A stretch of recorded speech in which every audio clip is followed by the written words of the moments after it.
Good afternoon, ladies and gentlemen. Good afternoon, participants in person and participants online. And welcome to this breakout session, which is part of the 13th Policy Dialogue and Governance Meeting of the International Task Force on Teachers for Education 2030. The topic of this breakout session is ensuring a systems approach in innovative teacher policy making and education development amidst emerging issues, experiences, and lessons learned in Africa. My name is Saliu Sal. I'm the Senior Program Coordinator of UNESCO IGBA. But before going into the session itself, I would like to remind you of some housekeeping rules we need to observe. Please, those who are intervening, who are not intervening, are requested to turn off their microphone and their videos. But if you are intervening, you can turn off your microphone. If you want to ask a question, if you are reaching online, you can post that question or comment in the chat. But participants who are participating from the room can take the floor directly. So I think, and I have to inform you that there is interpretation in French and English. So you can choose your language by clicking on the globe related to that. You can go to French or to English. So thank you very much again. This breakout session is organized by, jointly organized by the GPE KICS Africa 19 concession partners, UNESCO IGBA, UNICEF EZARO, and the African Union Commission. We have also the collaboration of International Development Research Center, IDRC, Kenya. We also have Teaching at the Right Level from Zambia, Teaching Council of Kenya, Ministry of Education, Kenya also, and Ministry of Education and Sport, Uganda, Ministry of Basic and Secondary Education, the Gambia. The lead partners, as I said, is UNESCO IGBA, UNICEF EZARO, and the African Union Commission. Today, in the session, we'll be discussing 3 to 4 topics. The first one is titled Encouraging and Sustaining Innovation and Experimentation Across the Educational System Through Teacher Policies and Coalitions in the COVID-19 Era in Kenya. This topic will be dealt with by Dr. Nancy Njeri Macharia, Commission Secretary, Chief Executive Officer, Teacher Service Commission, but she will be represented by Mr. Gabriel Matenge, Educationist and Personal Assistant of the CEO of the Kenya Teachers Service Commission. The second topic. Hello, we're going to start in a few minutes. Hello, Gardana, can you hear me? The second topic is about making the development of teacher policies and pre-service teacher education curricula more innovative, evidence-driven, and inclusive in the COVID-19 era and beyond. That topic will be dealt in person by Professor Betty Ezati, who is here with us, chairperson of the task force of the establishment of the Uganda National Institute of Teacher Education, and Dean of the School of Education, Makerere University. Third topic is about ensuring quality in education systems while embracing innovations at scale in the Gambia, and it will be dealt with by Mr. Alpha Ba, who is present in the room, head of amidst and ICT, Ministry of Basic and Secondary Education, the Gambia. I hope that Mr. Alfred Chilala, primary class teacher and zonal in-service coordinator, Muzoka Primary School, Zambia, will join us later to talk about understanding the role of civil society organizations and funding agencies in supporting innovation in teacher education and mentorship to accelerate learning in Zambia. Hopefully, he will be with us maybe by the end of the session. Those? So to give you more information about the session, please. Thank you. to give you more information about the session, the Knowledge and Innovation Exchange KICS Africa 19 Hub. I have to let you know that we say KICS Africa 19, but actually there are 18 countries. Maybe later we'll come back to that. So it is a joint endeavor between the Global Partnership for Education, GPE, and the International Development and Research Center, IDRC. The purpose of the hub is to collect, generate, exchange, and facilitate the effective use of data, knowledge and innovation for education policy formulation and implementation among 18 Anglophone African countries in 6 thematic areas. Following are the 6 thematic areas. The first one is strengthening learning assessment system. The second one is about improving teaching and learning. Number 3, strengthening early childhood care and education. Number 4, achieving gender equality in and through education. Number 5, leaving no one behind. And last but not least, meeting the data challenge in education. The hub has been very instrumental in facilitating dialogical platforms and creating a shared understanding among the 18 member states in Africa.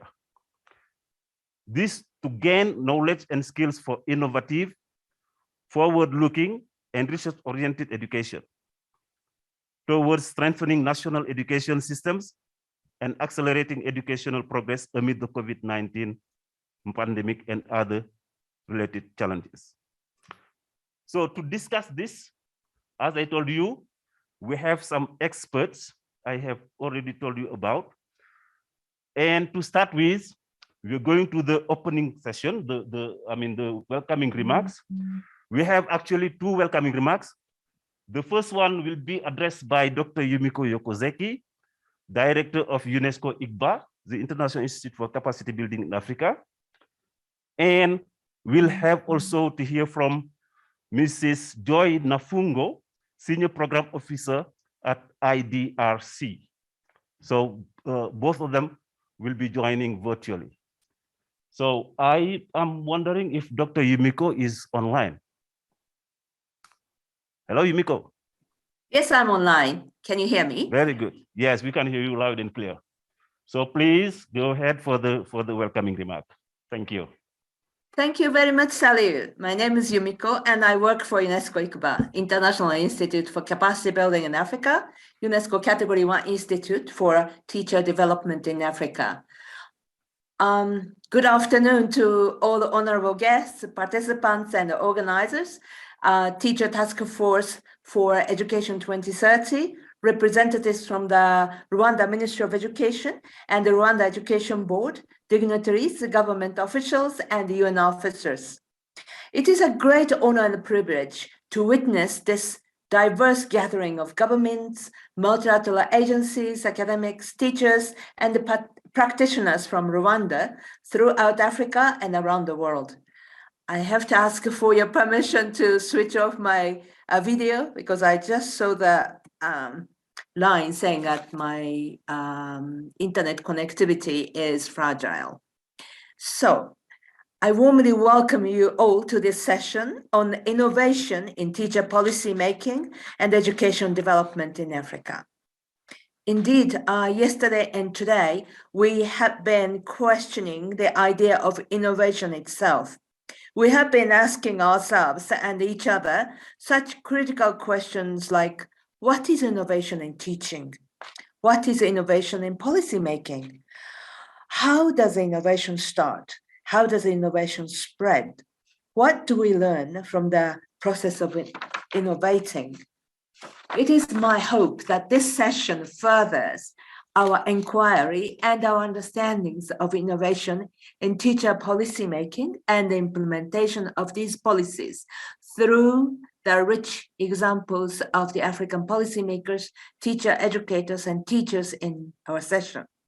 Today, we will hear voices and experiences from Kenya, the Gambia, Uganda, and Zambia. These are all KICS Hub countries.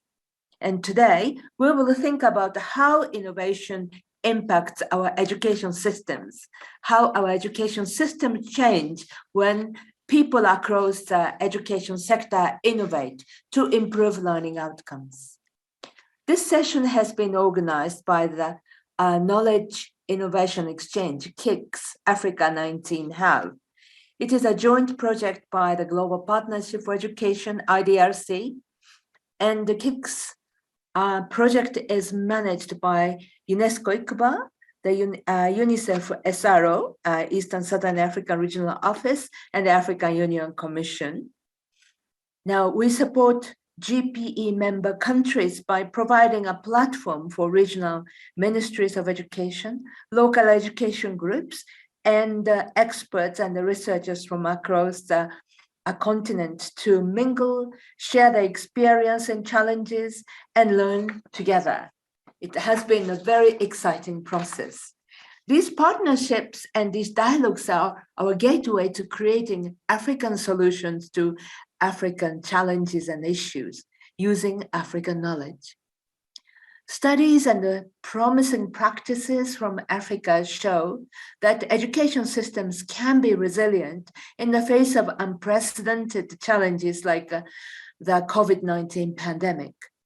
Policy making itself can and should be an innovative, collaborative, and resilient process. Experimentation, reflection, critical thinking, creativity, and action research are not only for the 21st century's classrooms, but they are for policy actors and practitioners too, working across the education system. We all need to experiment, reflect, think critically and creatively, and engage in action research as leaders. We all need to listen to teachers, very important, the best innovators they are. Teachers and school leaders innovate every hour of every school day. The strengths of our education systems depend on our ability and willingness to do these things. Listen to teachers, experiment, reflect, think critically and creatively, and research our own actions. Thank you very much again to all the participants in Kigali and virtually here today. I wish you all a very fruitful deliberations and encourage you to ask questions and dialogue. Thank you very much, Mr. Chair, for giving me the floor. Back to you.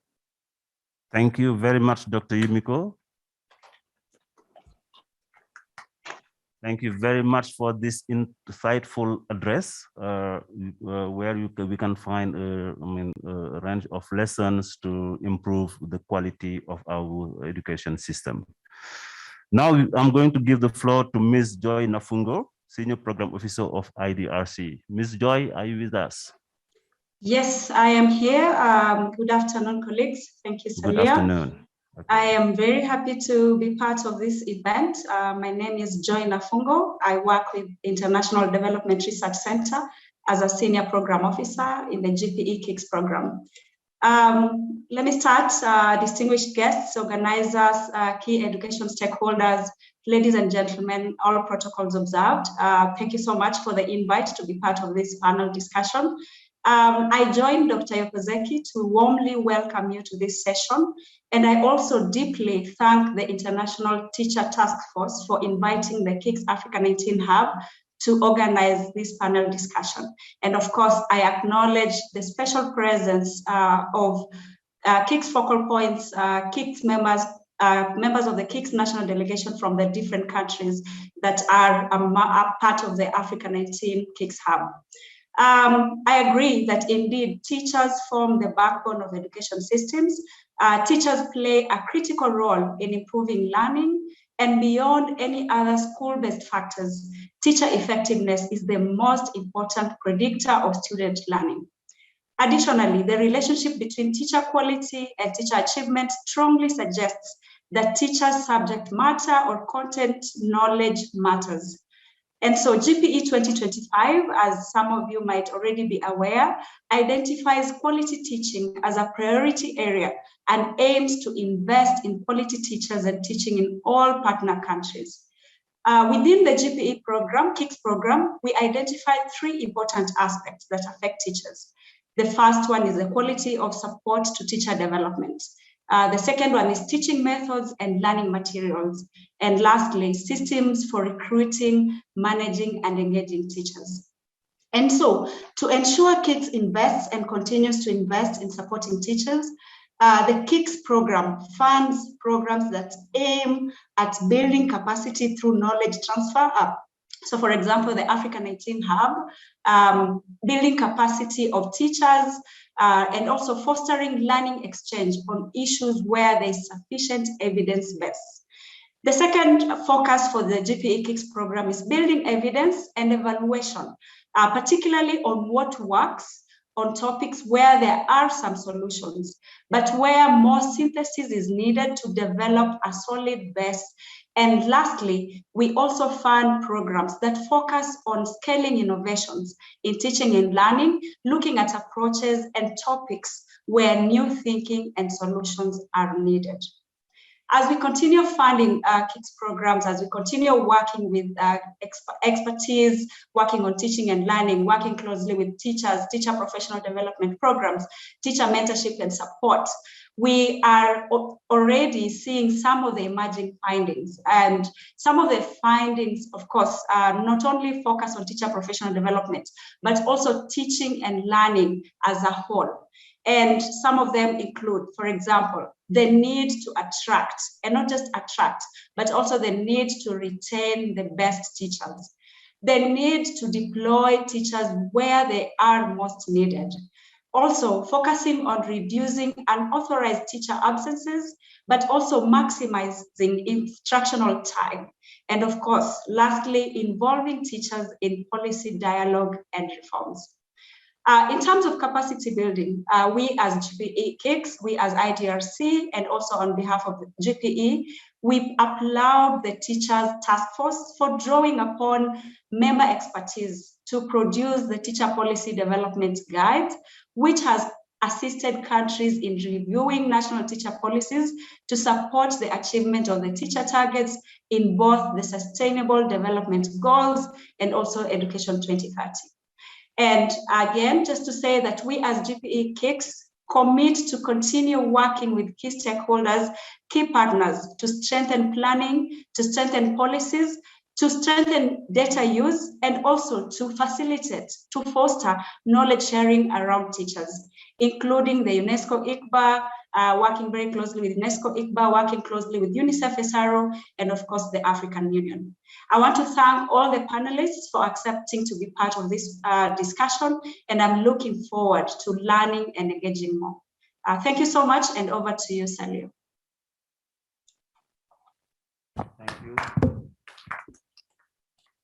Thank you very much, Ms. Joy, for this brilliant opening remarks and for insisting on the key roles of teachers and their effectiveness, and also on the quality of teachers as priority areas. We note that also you emphasize the critical dimension that KICS Hub, GPE, and IDRC are putting the focus on. And I thank you for also insisting on the inclusive and participatory approach. Now, we're going to give the floor to our speakers. I have to inform you that our colleague Yvonne will be moderating the session.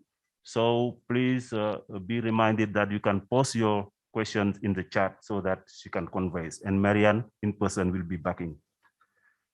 So the first speaker will be Mr. Gabriel Matenge, educationist and personal assistant to the CEO of the Kenyan Teachers Service Commission.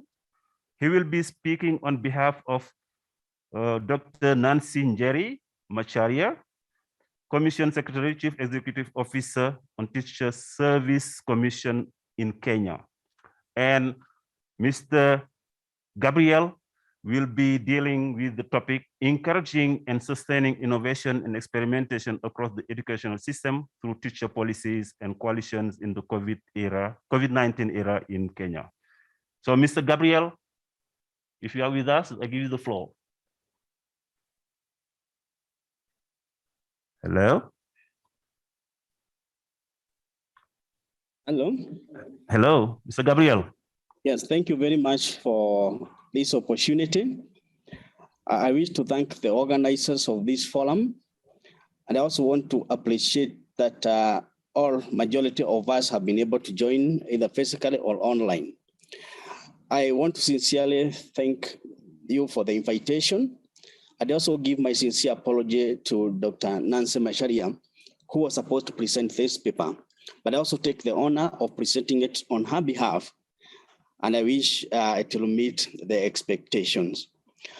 I would say that the topic was most relevant, and looking at the situation of COVID today, and bearing the fact that the same factor that has made us not to be able to travel to Kigali, the innovation cannot come in a better way, and like the time that our children, our teachers are doing everything possible to recover the 9 month, almost 1 year that children in Kenya were not in school. I want to say that in the advent of COVID-19, Kenya got its first positive test in March, early March, and by 15th March, the government of Kenya closed down all the schools, starting from ECD, the early childhood education, to the universities. It is the first time in the history of the country that we had ever gotten our school closed down other than the usual programmed school holidays. It was a dilemma, it was a confusion. The government did not have any strategy or any policy in place to handle such kind of epidemic. So as the days moved, there were no solution. We thought that things would come back better, but more and more cases of COVID-19 were reported in Kenya and making it almost impossible to think of opening the schools.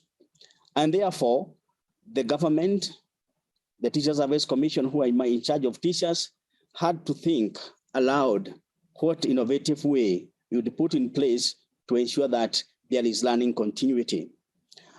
In the country, we have generally online programs, basically radio services and education and TV channels that our Institute of Curriculum Development uses teachers to offer radio lessons and TV session on various subjects. So that was the first option, to see how to increase the participation of the learners on the radio. Also, in the public primary schools, the government had previously issued tablets to learners in every primary school, particularly focusing on early grades. And it was also the time for the teachers and the government to think how to reuse the tablets for more learning within the country. However, there was still challenge to do, or there was still problem with the connectivity, and therefore the issue of reaching every learner was still not very easy. And therefore, the government had to make an pronouncement where there was now need to think on how to remobilize or to mobilize the teachers who are at home and the learners. Our learner population for primary and secondary schools is about 12 million, and the teachers, we have about 330,000 all over the country. But the biggest challenge was to maintain the teachers on payroll, and at the same time, to encourage the teachers to prepare from their homes and they use various channels to reach the learners. And therefore, the government proposed an intervention on community-based learning. However, because of lack of policy to undertake such kind of community-based learning, the program did not take off well. And also the issue of the structures in place, how to meet while observing the COVID-19 protocols, it was challenging. But all the same, the government was able to bring on board several incentives to support remote learning, particularly to ensure that teachers are aware of the avenues that they can reach the children and the parents within the vicinity of their location, using various mode, including community structures like churches and administrative avenues of the government, the chiefs and the commissioners at various levels, to encourage learners and the teachers to continue learning. In the due course, the challenge of COVID-19 infection increased, and the resources to mitigate the challenges, including supply of water, detergents, sanitizers, was increasing, but the government was also providing. However, because the teachers were facing this for the first time, the Teacher Service Commission had to come with a way to mitigate and see how they can have their teachers get to understand how to undertake this program. With the support of GPE with the World Bank, we were able to undertake an exercise of preparing manuals and training materials, both to improve the teaching methodologies and also to encourage and to educate teachers on how not only to take care of themselves, but how to take care of their peers, learners, and even over psychosocial support to the community that will allow them. And we agreed with the GPE under the learning program to target 5 teachers per school. And so we had a target of training 150,000 teachers on remote learning methodologies. But because of the effort and the support we got, we were able even to surpass that target, and we were able to train 163,000 teachers. At least every public school in the country had a teacher who had knowledge on these methodologies. And therefore, we said that was a very good support that we got from the government, and it enabled us to have learning continuing, although still at minimal level. However, international schools in Kenya and some private schools in Kenya, which are a bit resourceful, were able to do better in their online teaching because some of them had already started remote learning even before the advent of coronavirus. What I would say is that the corona impact had both positive and negative aspects. I would say that there was a lot of learning loss during the period of the school closure. And the learning loss was so much that many children, a study was later to be conducted, and there was evident that there was a lot of loss of learning. And when even the schools were opened, we undertook what we called phased school opening. We started with class 8 and Form 4, who were preparing for their national examination, and gradually the other students, the other classes came back. However, what is eminent is that there was many learners who did not come back to school. Quite a number of them came back or trickled back slowly. And of course, the time they were out, the prolonged time, some went into undertaking some economic activity like fishing and others farming and little other business in the market areas.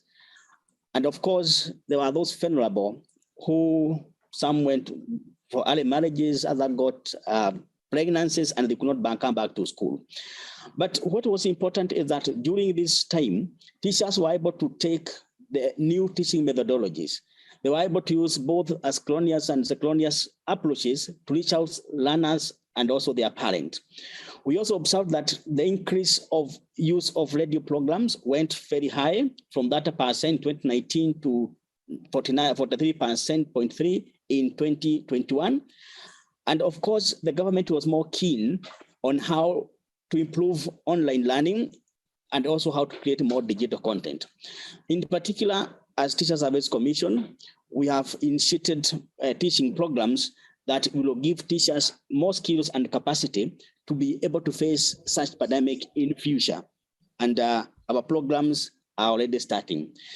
And we want to say that it is within this situation that we recommend and the innovation in the teaching should be more developed, and the teachers should use more skills, or should get more skills on how to have the alternative modes of learning to be able to prepare themselves for any other future pandemic. So use of available materials and created materials that are found online. Some are free, some can be uploaded. The teachers themselves becoming more creative in making digital resources would be the best option for the future of our country.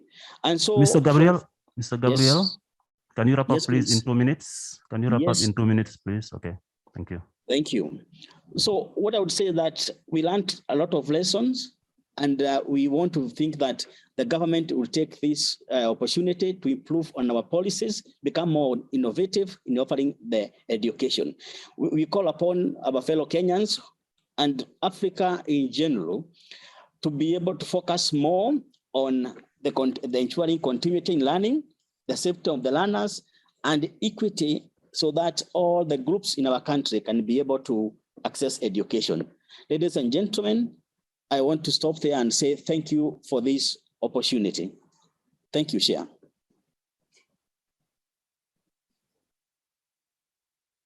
Thank you very much, Mr. Gabriel, for this informative presentation. Thank you for setting up the contextual background about the measures taken in Kenya at the outbreak of the COVID-19 to ensure that teaching and learning continues. You have also shared the challenges faced both by the public education system, with its 12 million learners and 330,000 teachers, and also the private sector.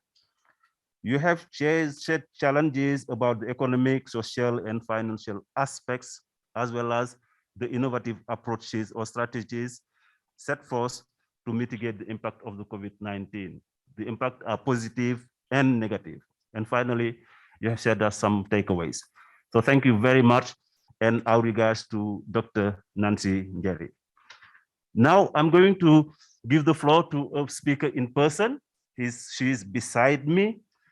She is Professor Betty Ezati. As I told you, she is the chairperson of the task force of the establishment of the Uganda National Institute for Teacher Education.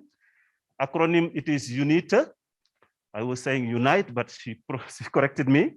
So Professor Betty will be dealing with the topic, making the development of teacher policies and pre-service teacher education curricula more innovative, evidence-driven, and inclusive in the COVID-19 era and beyond. So Professor, you have the floor for 10 minutes.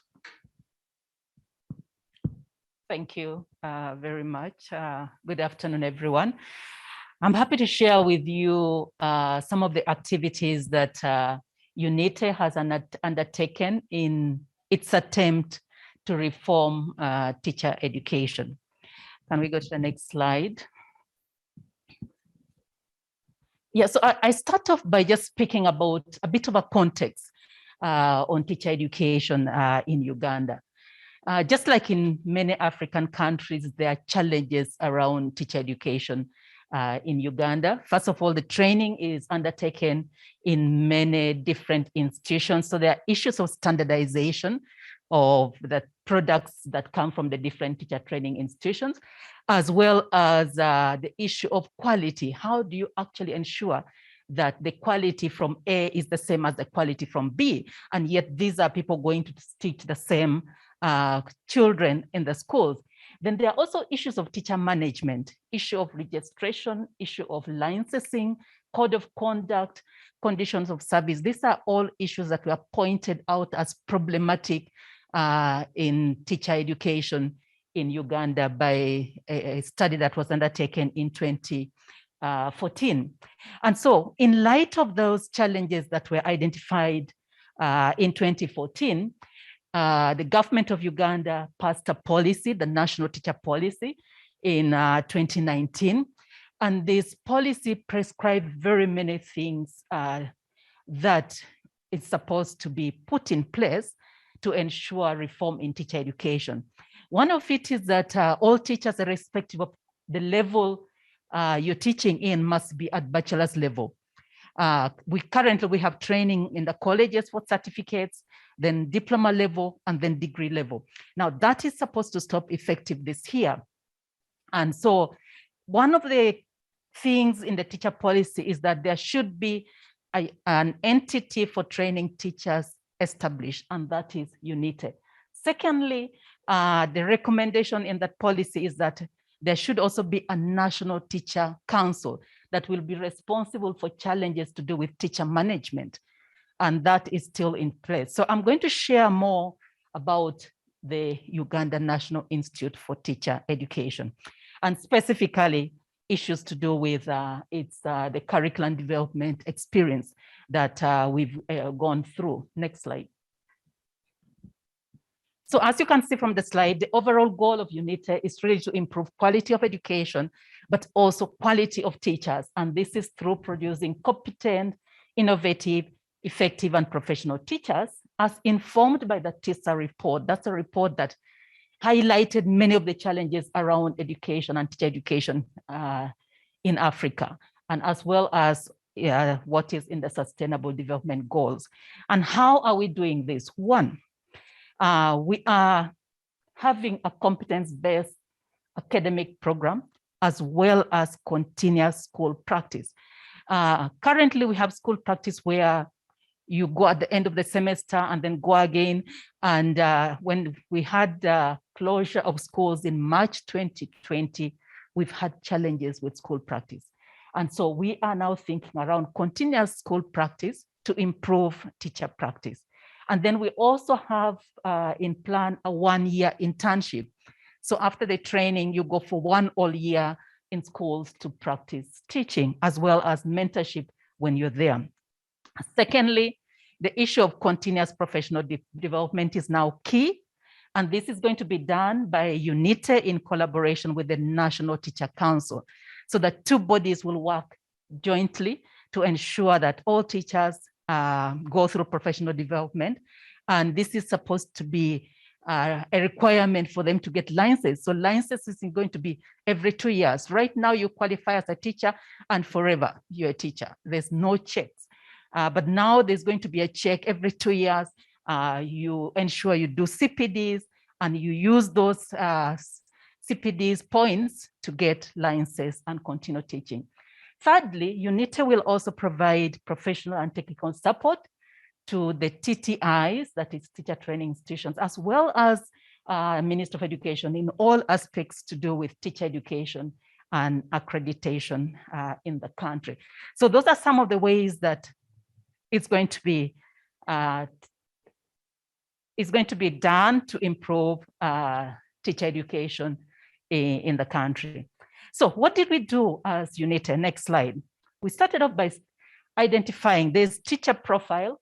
Can we go to the next slide? Yes, Uganda has a teacher profile, but then we still went ahead and say, what kind of teacher do we really need if we're going to move away from what is described in the report of 2014?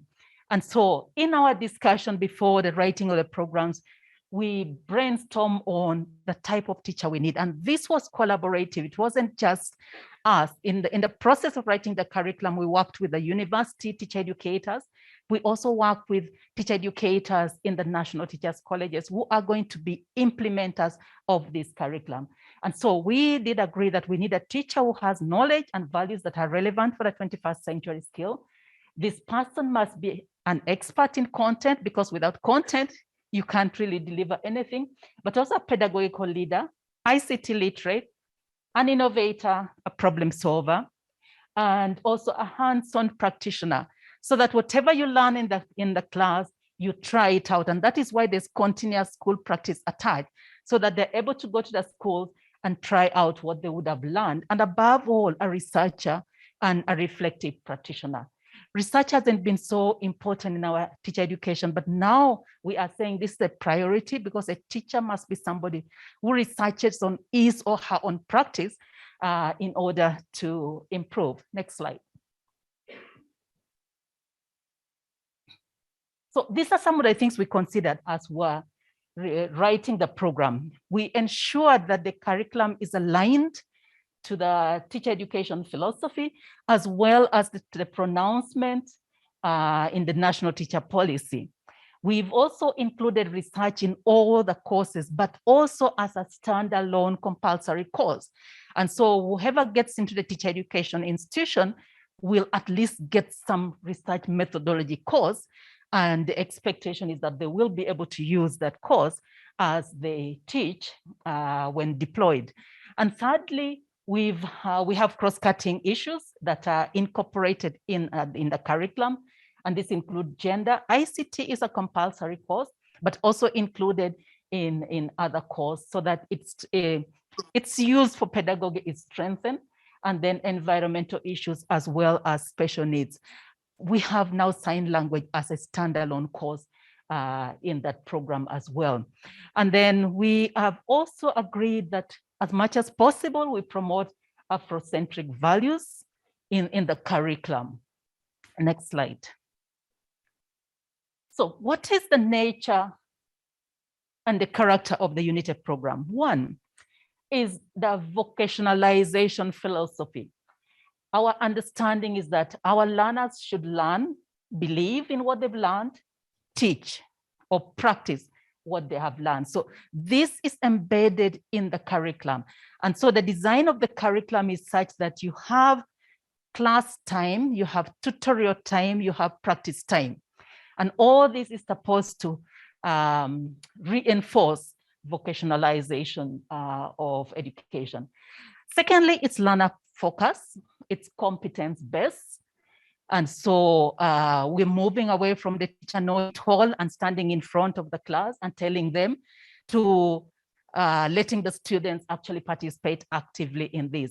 And for us to be able to actually effectively design a competence-based curriculum, the task force actually attended one of the KICS training, and that was very helpful in enabling us to guide the writers appropriately. Alignment, so close alignment to the primary school curriculum as well as the secondary school curriculum. We've also ensured that is in our curriculum. And it's blended, COVID has taught us.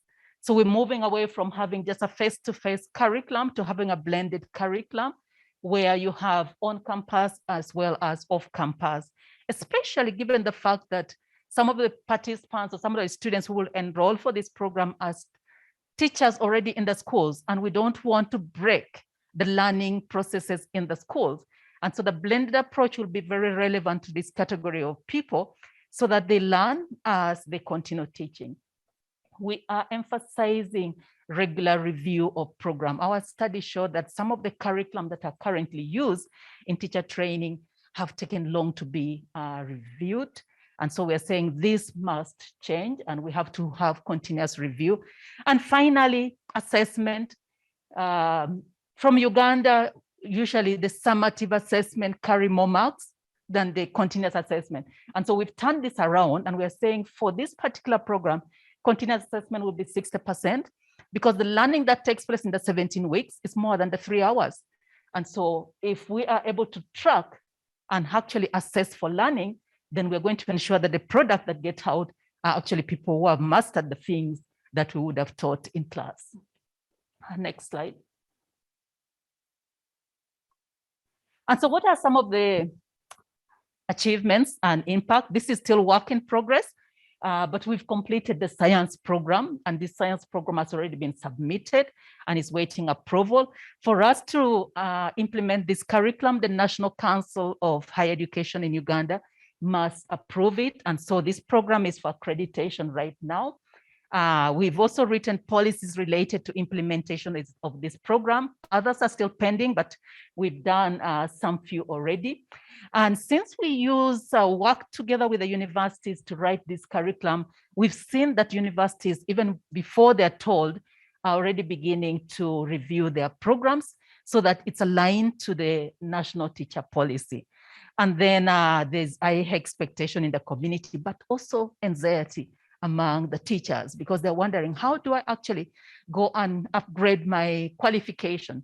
The policy gives them 10 years. Within 10 years, you must have moved from your certificate level to degree level. So what we've done is to ensure that we continuously provide sensitization and training to the teachers, so that we allay the fears that they're currently having. Next slide. And finally, we've actually learned through this. We are still learning. As I said, it's work in progress. We haven't finished writing humanities. We haven't finished writing vocational education.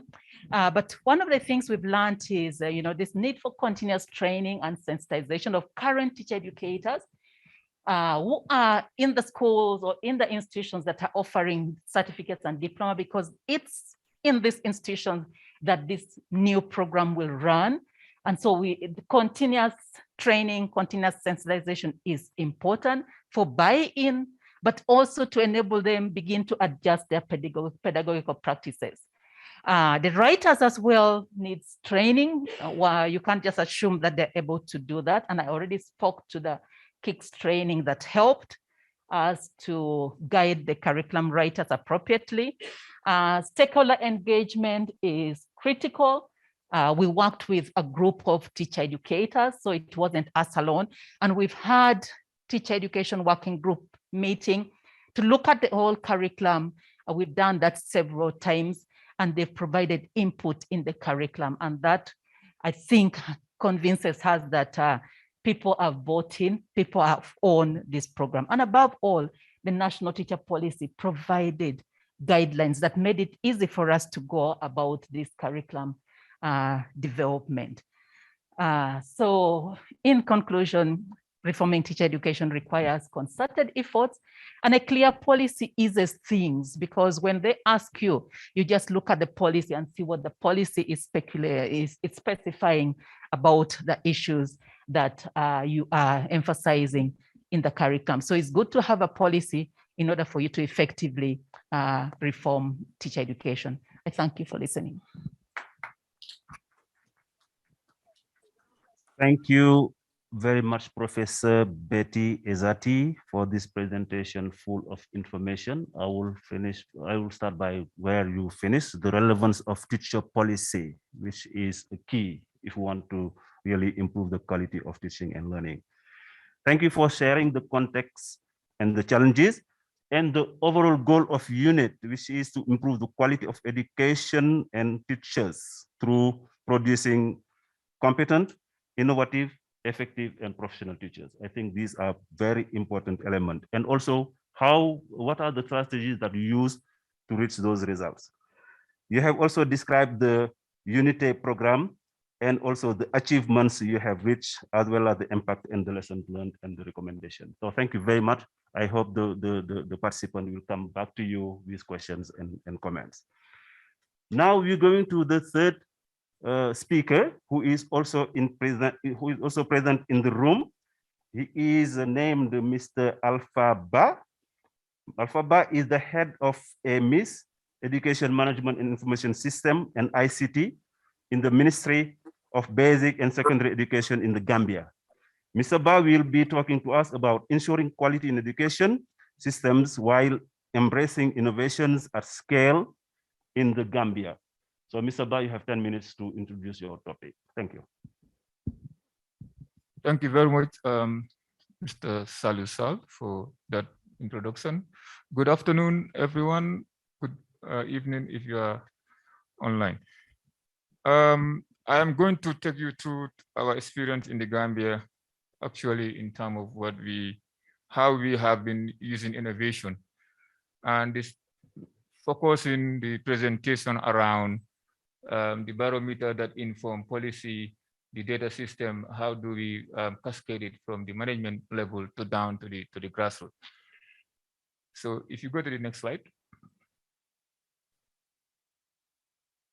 Now, actually, you may know that education policy or generally policy development depends so much on the kind of quality data and the timeliness you have.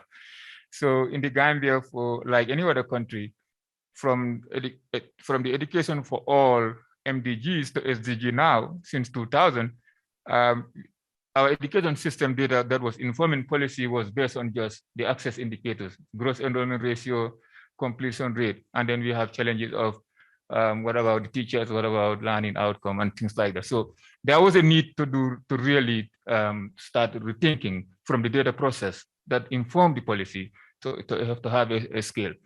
So that's why we could see that generally in the context of data system in those days, in the past 2 decades, it has been like every year you publish tables and graph of statistical yearbook. That is very general for everybody. That's right. That's what we've been doing over the years since 1980s. And by the time the SDG 4 is here, we've been asked to collect more data, and our system has not been ready. So we cannot get better policies if we are collecting the same kind of data, aggregate data, without having granular, low-level data that inform the specific dates we need. So then that's why you could see that over the years, even if you look at the UIS report, inclusion data, learning data is still a gap for many countries, including my country. But we have to start changing that. And the process of data collection has always been around, driven from the central level. In my country, for example, the director of planning collects data from the school and then make a yearbook and share it with the policymaker at the macro level. So what happened to the micro level? So how do you go to the micro level without that to change innovation? That's why we have challenges like indicators such as national language is new.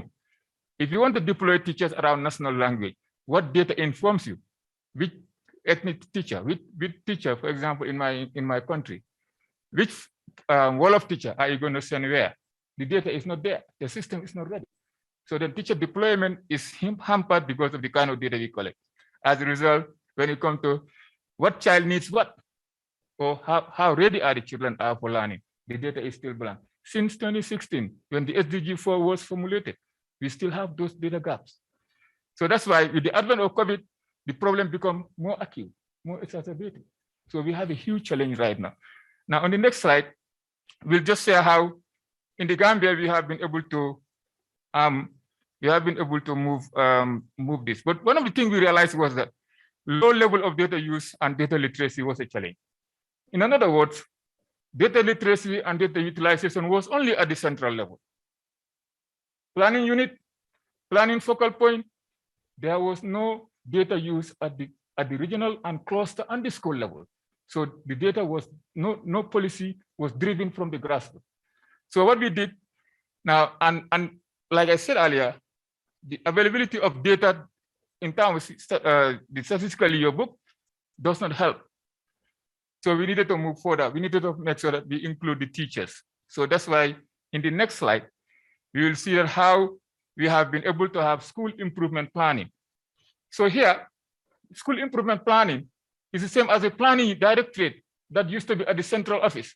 There is a planning directorate that collects data for the management of the education sector service delivery. If they were collecting data, we were collecting data, or year in, year out for calculating of indicators. But now to innovate the process to ensure that it's cascaded and it's decentralized, we needed to ensure that school level, there is some kind of planning and improvement. So what we did in our education sector policy, 2016-2030, we made sure that every school has a school improvement plan, which means the school will now develop their own indicators, their own target, and they collect their own data and they start using it. So now that is increasing the literacy of data, knowledge of data. So we built tools in our school management manual, and then we shared it to all the head teachers and said that before you wait for the planning director to come and collect data, and then take it back to the central level, process it and bring it back to you, you have to start developing what we call school improvement plan. Now, this school improvement plan was very useful. There was a minimum standard established for the school improvement plan. There was basic indicators highlighted in this minimum standard that says that it has to be consultative. The head teacher and his senior management team, including school management committees, the parent-teacher association, representative of the community, and representative of the students are part of this school management committee. They develop the target, for example. They would say that we will make sure that by the end of the year, every child will have X percentage in their learning outcome. But we will need X resources to do that. Therefore, we need to do X activities. That is the plan that goes to the regional director. and it is endorsed. And therefore, the learning out now, the school improvement grant. Next slide. The school improvement grant, which is where government is now building a financial resources for that. Now the financial resources is given from the school government, from the account system, based on the school improvement plan. In other words, the school committee develop their plan with their indicators and their target and their budget. Then it goes to the management level and say that here is my plan and I need X amount of dollar. That is going to be based on the school improvement grant. Now the school improvement grant is disbursed to the school now. Now what happened now? They start implementing their school plan. So in other words, we allow going back to teachers. If we are talking about teacher autonomy, we had yesterday and over the week that schools are unique, teachers are unique, everybody is unique. Therefore, we need to allow them to decide, and we need to involve them from the beginning. We need to make sure that they design their plan. It's no more. Yesterday we had, they said, you cannot design an innovation outside the classroom and expect the classroom to do it. Similarly, you cannot design your school improvement plan, your school improvement grant, and give it to the teacher, but allow them to do it. So this is what we are trying to do in the Gambia. And as a result, we started having the data gaps we are getting. Over the years close, teachers are now, school are now, because it's linked to school improvement grant. On the next slide, you will see that we make this kind of report, but on the next slide, we call it the school report card. Next slide. Now here is the community report card. This is what is based on the outcome at the end of the year. The plan that the school developed, now here is the outcome. But what is important, one more step, I just want to explain the other innovation we have in terms of integration of data.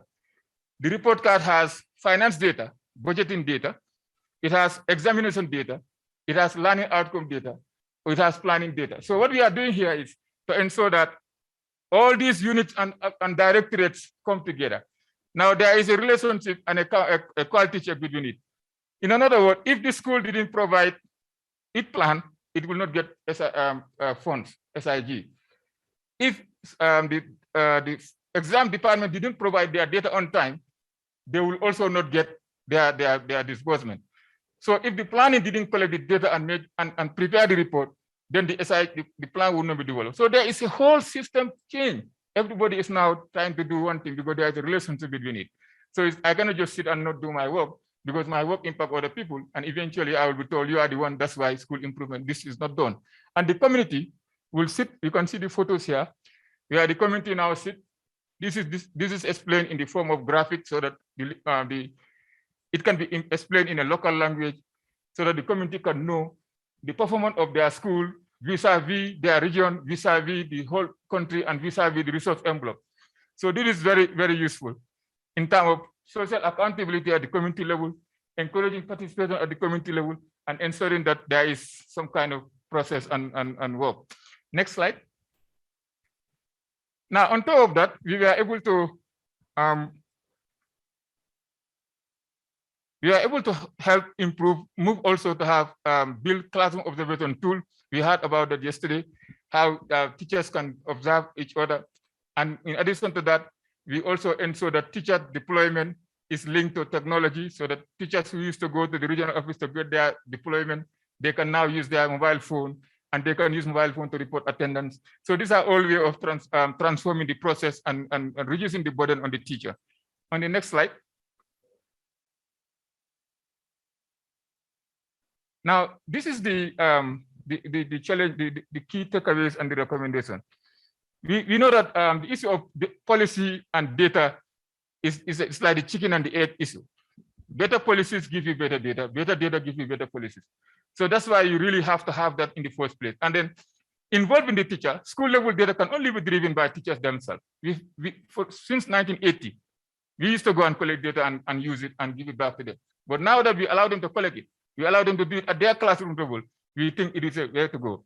Now, education planning and policymakers should build whatever you are doing now, whatever the education planning department needs to be built around the school level data. So in other words, the image questionnaire we are collecting annually, we are now going back to harvest it from the school level data. We don't have to create our own new questionnaire. We just come and collect the data system from the school data so that there is some kind of corroboration. Now, increase the literacy of the teachers in terms of the use of data. You know, this is something very important. If teachers are not using the data for classroom reason, for school level reason, forget about it, they would not participate. Now, we have to have that kind of champions in the schools. And then we have to make sure there is a linkage between what directorate or unit, whatever you do, how it connects in another directorate in terms of the issue of the school report card, the exam data, the budget data, the socioeconomic data. These are all coming at different times because you cannot expect all of these directorates are doing at the same time, but because they are linking to each other, they have the knock-off effect, which is very useful. And then the last slide, which is the conclusion. To ensure that we have better policies, we really ensure that, and our system is resilient, we need to make sure that we have teachers their role in the data and policy need to be reimagined. We don't have to give them data, they have to give us the data. Now, and then we have to build an integrated system that requires involvement of the other sectors, because now we are going granular. You need individual ID data. Now, if you need individual ID, you need to start linking your birth certificate, your health and nutrition data from the health department with your learning out, with your admission register. Now, Ministry of Education cannot do that alone. You have to go to health department to give you the birth certificate report. You have to go to the nutrition department to give you nutrition data. That way you are able to get other data. You have to go to the Ministry of Finance to give you other data. Then you are able to get a comprehensive report in terms of the policy direction you want to go. Thank you very much for that. Thank you. Thank you very much, Mr. Alphaba, for sharing us experience about from the Gambia about the education system. Thank you for providing information on how amidst data-drive education reforms in the Gambia and also the challenges related to the low level of data use and data literacy. You have also mentioned a plan that is set up to address the developmental needs of the school plan, and that plan is inclusive and participative, which is very important. You have insisted on the sharing the school report. You have shared the school report cards that help share information and ensure policy dialogue and community engagement. And finally, you dealt with takeaways and recommendations around the critical importance of collecting data and using them efficiently. So thank you very much. I don't know if the next speaker is around. Very good. So the next speaker is Mr. Alfred Chilala, primary class teacher and zonal in-service coordinator at Muzoka Primary School in Zambia.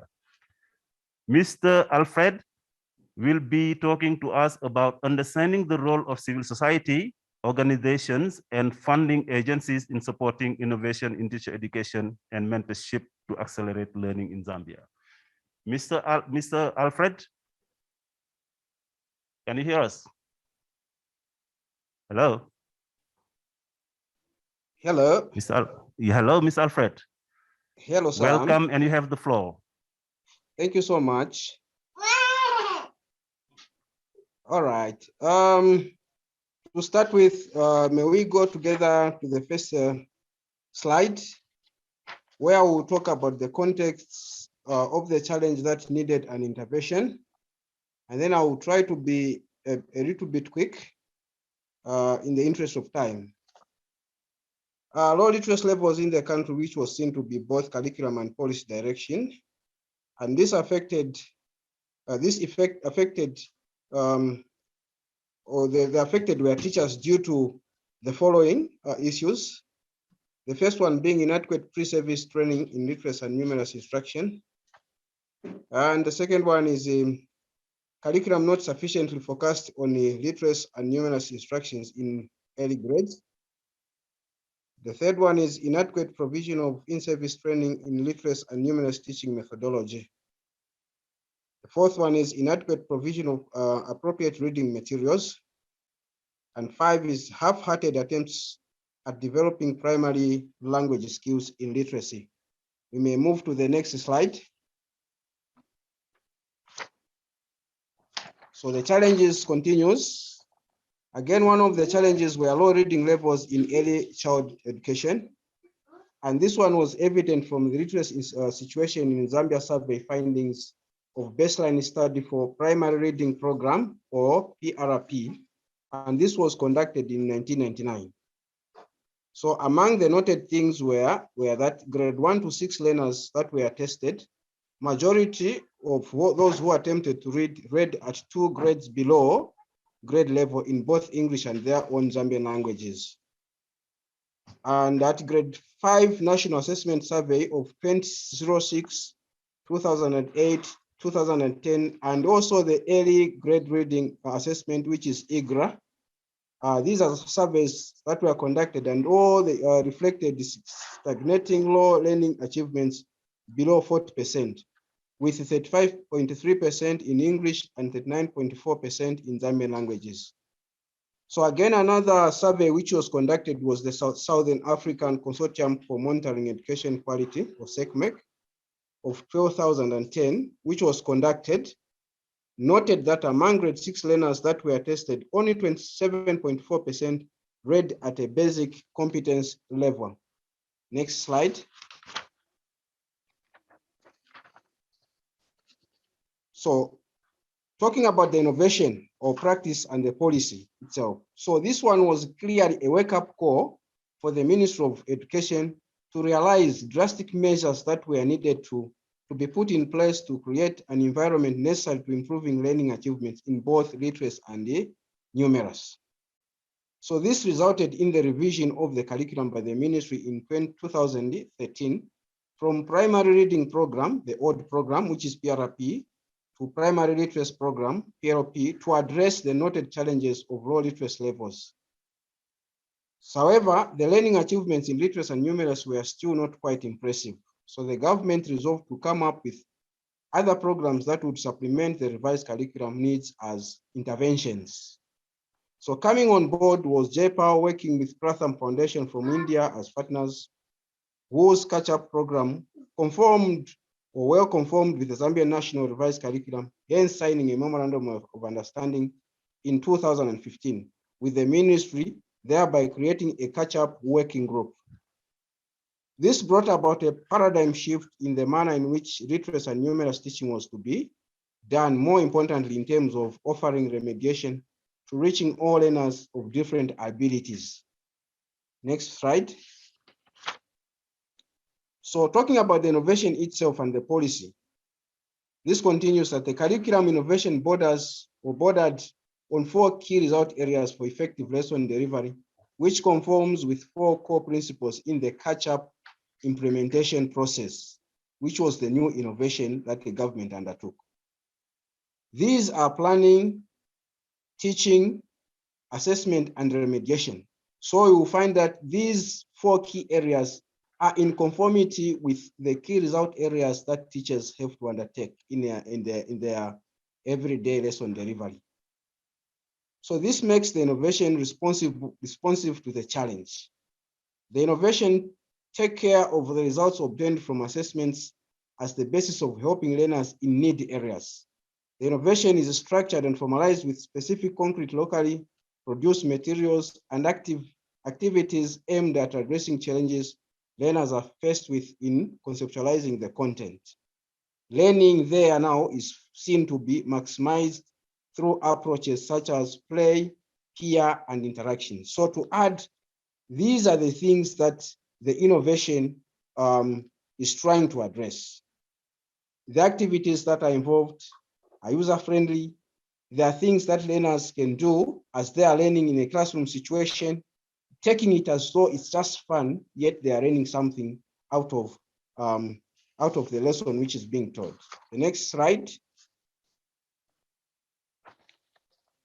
So from inception, from the time when the innovation was just introduced in the country, the table there shows the results by year as evidence showing the innovation promising signs.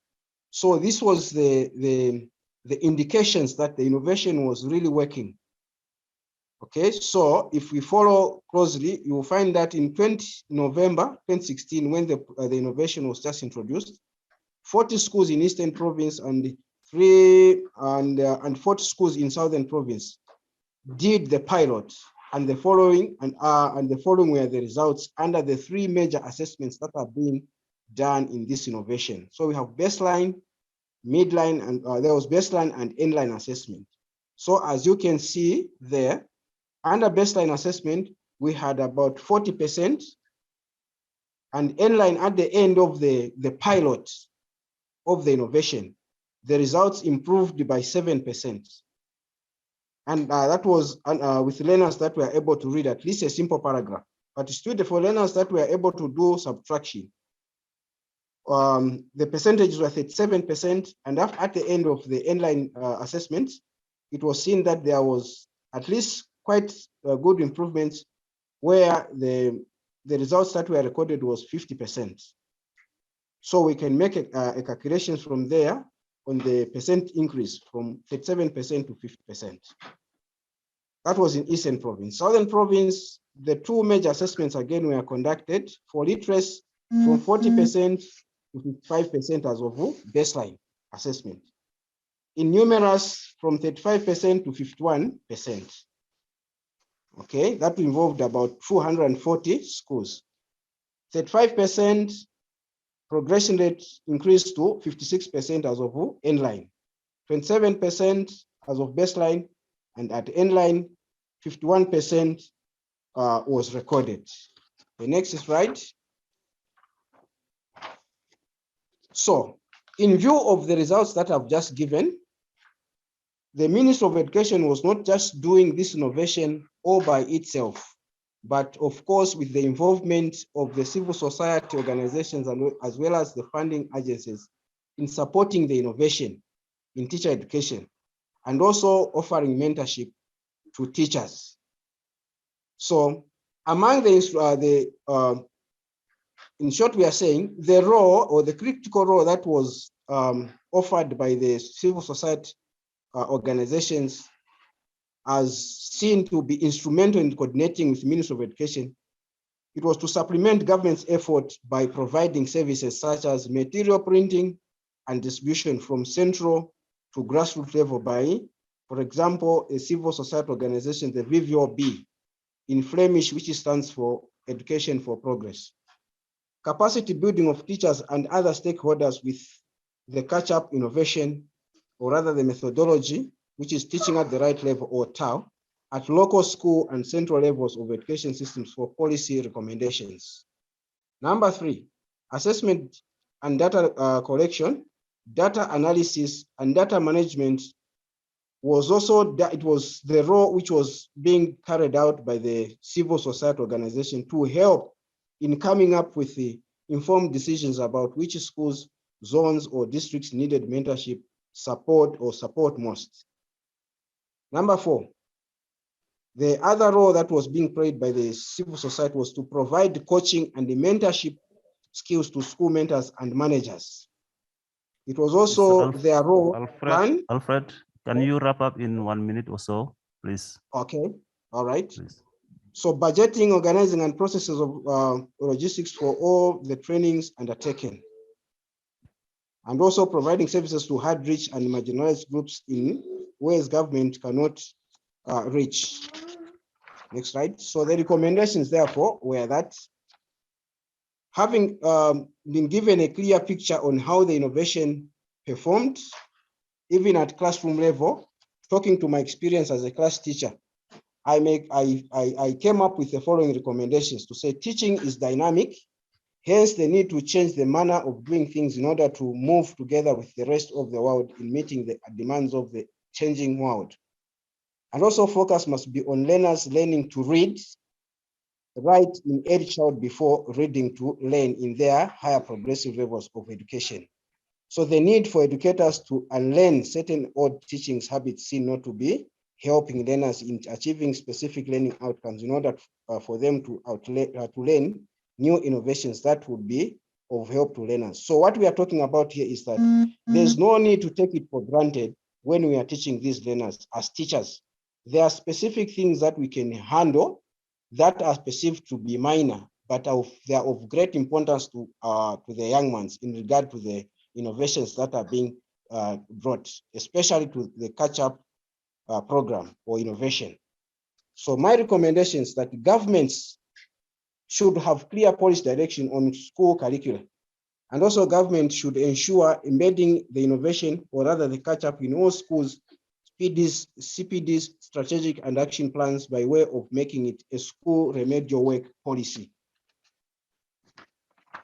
So that is that. So those are the recommendations. The innovation is seen to be working from my point of view as a class teacher, of which the Ministry of Education in Zambia has taken that direction, that the program or the innovation be part of the CPDs in all the schools, in all their culture, in all their strategic or action plans. It should be there as a way of providing remedial to our learners, because of the nature in which this program is, because it's something which is formalized and which is even structured, unlike how it was being done even before the coming of this innovation. In concluding, for more information, the details are in the last conclusion slides, where you can contact the Ministry of Education through the Permanent Secretary, Teacher Education and Specialized Services, Box 593, Lusaka, Zambia, or using the email down there, Ministry of General Education @ministryofgeneralalinformation.gov.zm. Thank you for your listening. Thank you.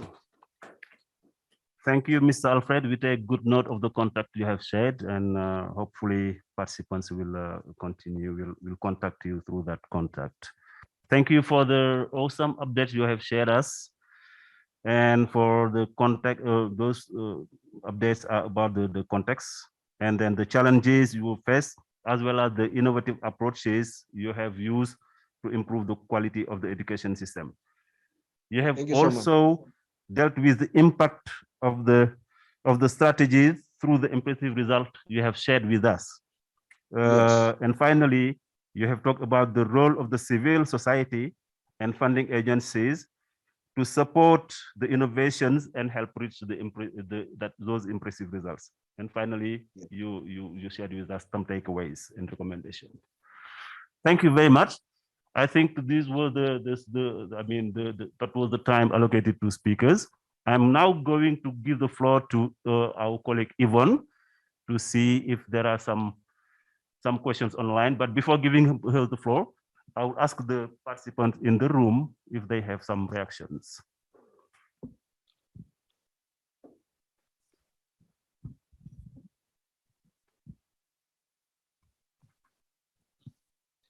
Okay, thank you very much, Mr. Chair. My name is Sidet from Cambodia Education Ministry. I've been listening to the discussion, even we are in a different continent, but very relevant and still very valid to take into account for Cambodian education, teacher education reform as well. I'm interested in the presentation from Uganda on the national policy on teachers. I think you have articulated very well, but I would like to hear more on the relationship between teachers and school principals, you know, because in order for the policy can be well implemented based on strengthening the policy, I mean, the relationship between school principal and teachers, how they can motivate, they can support, they can work together well. You know, it's about inspiring school leaders that make teachers work better. It's not really about having a strong policy imposed, you know, to those teachers. I experienced that in the case of Cambodia. Now we change into empowering school-based reform to ensure that teachers and especially new teachers can work so well with the support of the school director. That's my comment. Thank you very much. Should I pass on?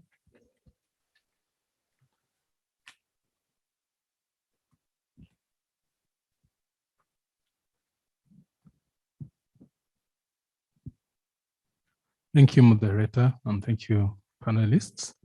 My name is Emmanuel Siwomana. I work for an NGO called the Wellspring Foundation for Education here in Rwanda. Would like to direct my question to the professor who presented about the program for teacher education in Uganda. As you've rightly put it, one of the challenges in teacher education is teaching experience or teaching practice.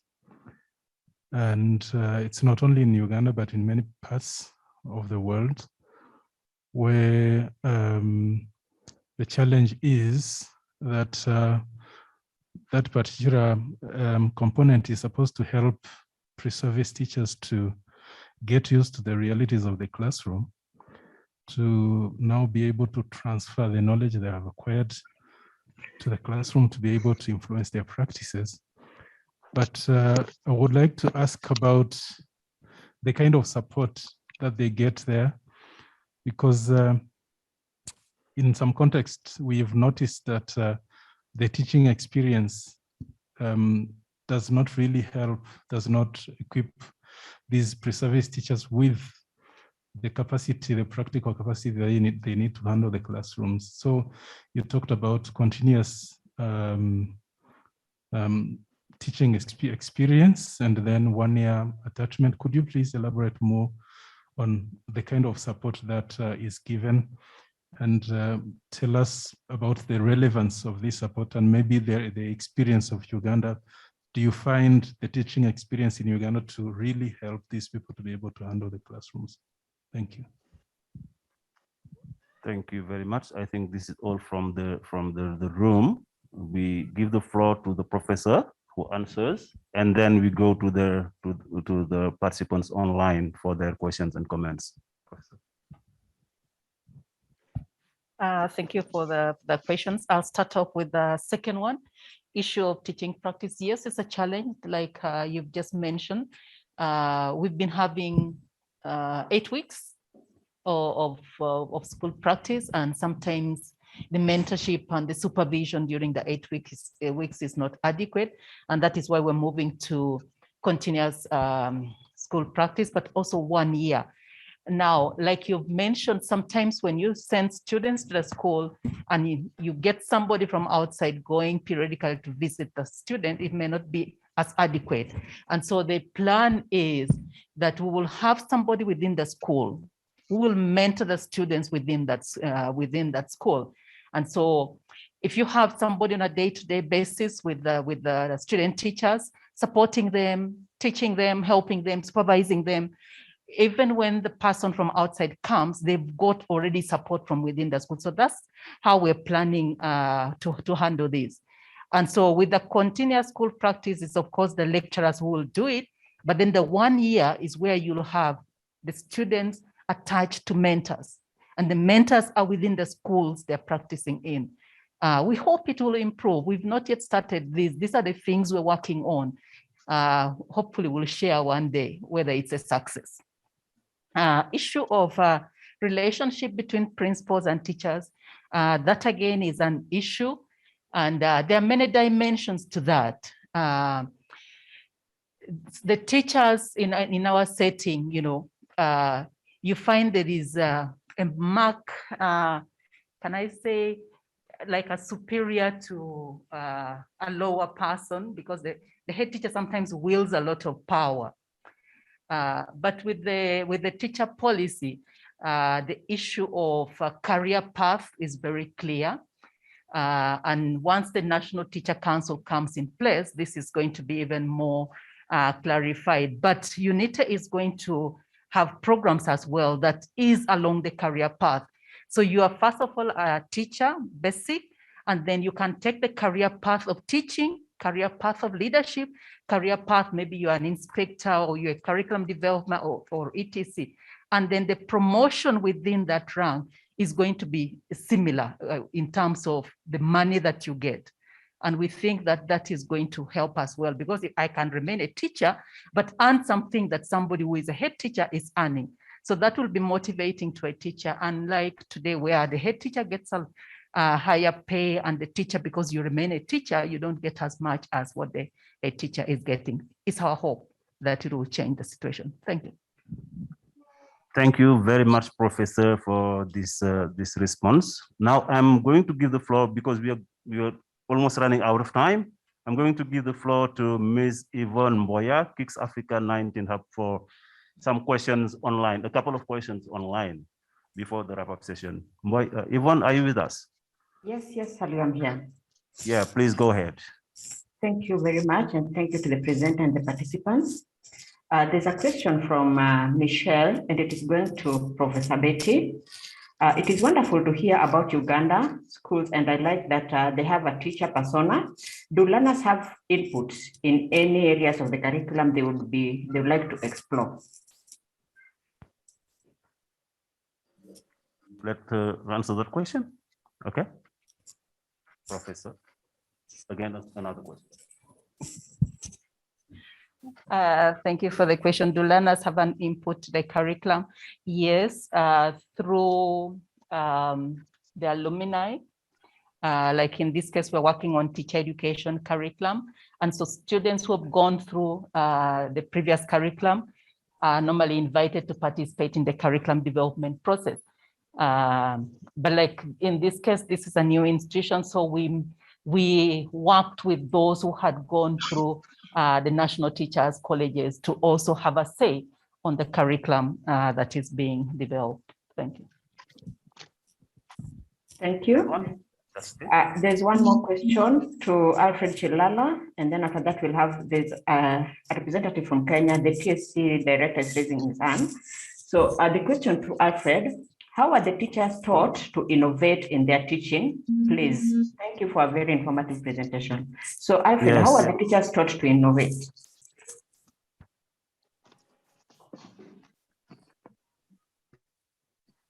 Hello?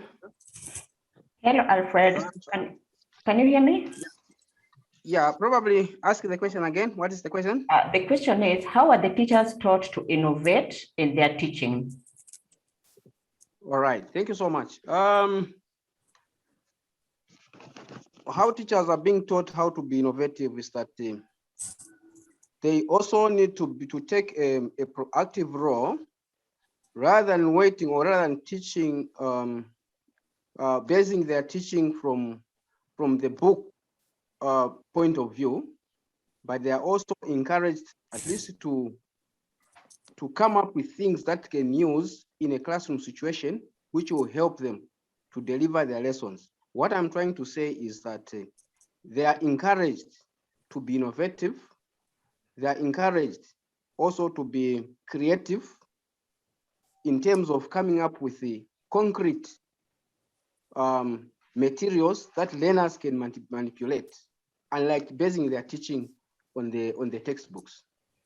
So creativity there is being encouraged also to be innovative. Thank you so much, Alfred. I hope that answers the question. I was to give Mr. Madenge from Kenya an opportunity, but I've seen a question in the chat box. So I'm assuming you've already asked. Or yeah, please go ahead. Thank you very much. I want once again to ask our presenter from Uganda about the CPD. And my concern is, would she explain to us how the Ugandan teachers fund, or how the program is funded, and also who is the provider and who also come up with the curriculum for the CPD. My second question would go to Zambia.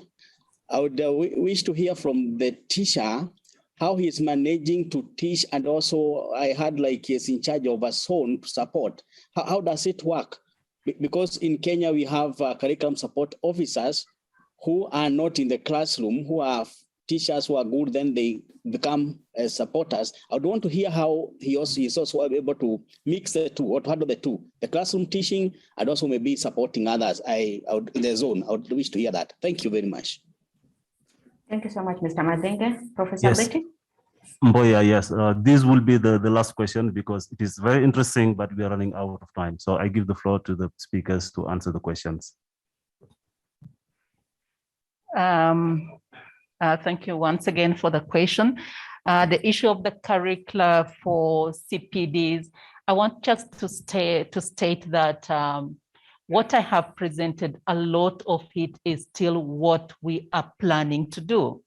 we've not yet started the actual implementation. Right now, our CPDs are being organized by different entities, the development partners, but it's our expectations that when the National Teacher Council comes into place and together with UNITED, there's going to be centralization of CPDs. Already there's a curriculum framework for CPD. So when we have it coordinated at one entity, then you are aware about the kind of CPDs that will be offered. So it will be at different levels, school-based CPDs, but also maybe regional level based CPDs that will count towards the points that a teacher is expected to accumulate in order to be licensed and continue teaching as a teacher.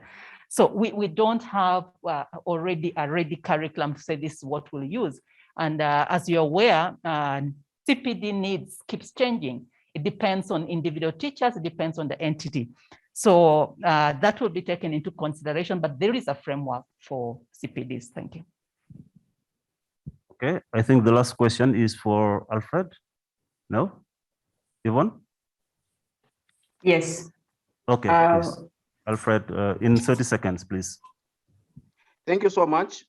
In answering the question, how I'm managing teaching and supporting others. Initially, what we do is right at the beginning of the term, we have sittings that we call grace meetings, of which they are enshrined in our work plan, where we tabulate topics that we wish to discuss with teachers. And then after having done such meetings, they are sent back to their schools, and then we do what we call in our work plan as Simon. So this is school in-service monitoring. So we do the monitorings by the help of the work plan that we do, so that I'm able to maneuver around and also trying to create time to attend to my class and also to do the support in the zone. So work planning there is very, very, very important. Thank you so much. Yvonne, go ahead for the wrap-up, please. Thank you, Salu. I think now we have come to the end of this session.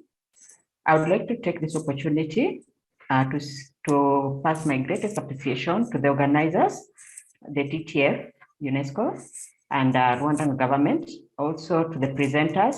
Thank you very much. To Mr. Saliu, who has been on the ground, we really appreciate you and the work you're doing. And also Marianne, who is assisting, we really appreciate. Thank you to all the participants for joining us for this particular session. We appreciate and we hope that we have come out of this session with a lot of knowledge and that we can take back to our own places. So I'd like to just leave you with, I did take a lot of, a few takeaways, but because of time, I'm not sure how long I have. I would like to leave you with a few words that came from this meeting today. One, that education systems change when people across the education center begin to innovate so that they can improve their learning outcomes. And also that teacher effectiveness is the most relevant predictor of quality of learning, and that teacher reform education requires concerted effort from all the partners, and having clear policies will only make this easier. So with all that, please, thank you very much. We appreciate you and we look forward to interacting further. Salu, I don't know who will guide us on how we go back to the main session from here. Thank you. Yes, thank you very much, Yvonne, for those wonderful words full of wisdom. I would like to add my words of thanks to yours, to thank all the speakers and all the participants. So please give them a round of applause. Thank you very much. I don't know if Maram has some information about the next thing. Not Marianne, but Maram. No. Okay, good. So thank you very much. So maybe there's coffee break, and then after there's another session, we will be informed about that. And the sections can continue in person around the coffee.